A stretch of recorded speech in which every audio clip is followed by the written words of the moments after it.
hills of Montezuma to the shores of Tripoli, we fight our country's battles in the air, on land and sea.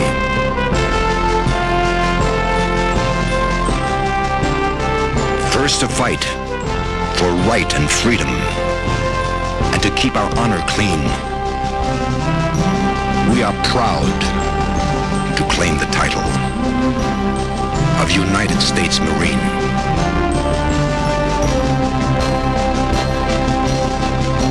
On November 10th, 1775, a few young Americans got together, and they were called Marines.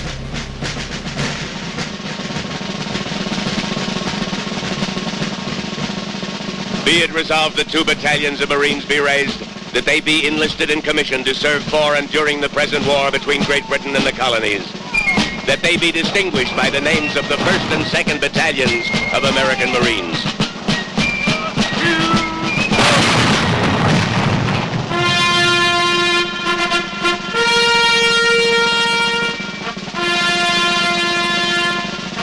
These were the men called Marines. One whose words you will hear was Captain John W. Thomason. The time was 1918.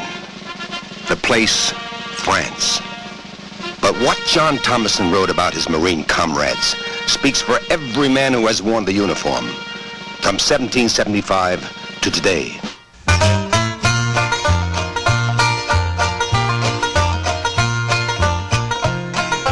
There were Northwesterners with straw-colored hair and delicately spoken chaps with the stamp of Eastern universities on them. There were large-boned fellows from Pacific Coast lumber camps and tall, lean Southerners who swore amazingly in gentle, drawling voices. There were husky farmers from the Corn Belt and youngsters who had sprung to arms from the necktie counter. And there were also a number of diverse people who ran curiously to type, with drilled shoulders and a bone-deep sunburn and a tolerant scorn of nearly everything on earth. They were the Leathernecks, the old breed of American regular, regarding the service as home. And they transmitted their temper and character and viewpoint to the high-hearted mass which filled the ranks of the Marine Brigade.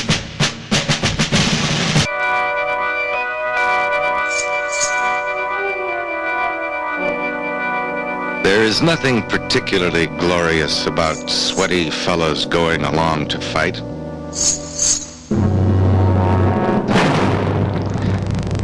And yet they represent a great deal more than individuals mustered into a division. There is also what is behind those men, the old battles, long forgotten, that secured our nation. Traditions of things endured and things accomplished, such as regiments hand down forever, and that abstract thing called patriotism, which I have never heard combat soldiers mention. All this passes into the forward zone to the point of contact, where war is grit with horrors. And common men endure these horrors and overcome them, along with the insistent yearnings of the belly and the reasonable promptings of fear. And in this, I think, is glory.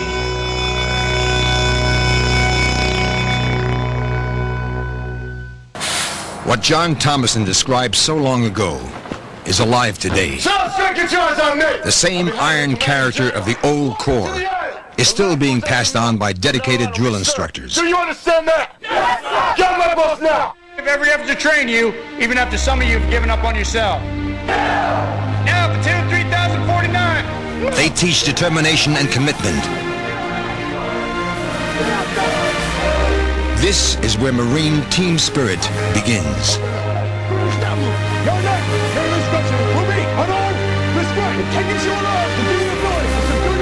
Without using deadly force.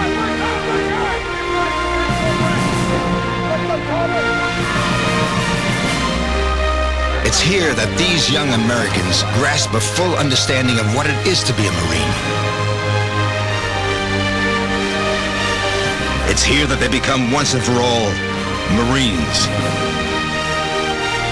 That noble inheritance of tradition and honor is carefully handed down. All the valor and glory that Marines have accomplished on the battlefields of American history is a heritage that's still very much alive today.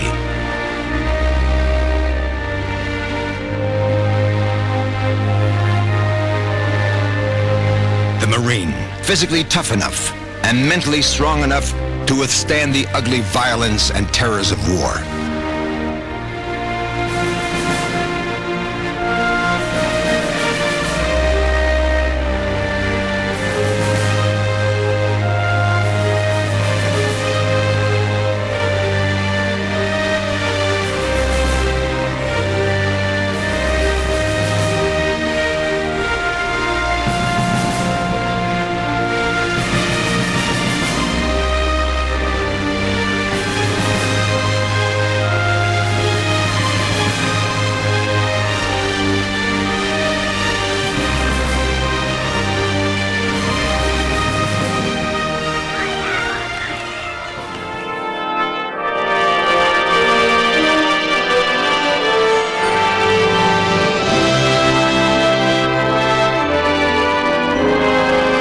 They came from the east and the west, the north and the south, the cities and the farms, all drawn together by a common challenge and a privileged reward. The right to be called Marine, to share the traditions of an elite corps.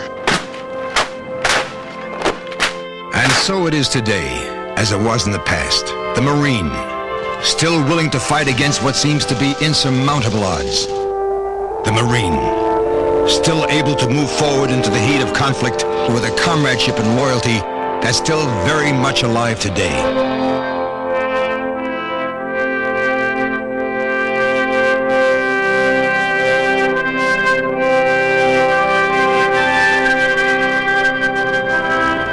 That fiery spirit and pride still burns through in the minds and hearts of Marines. Now and forever.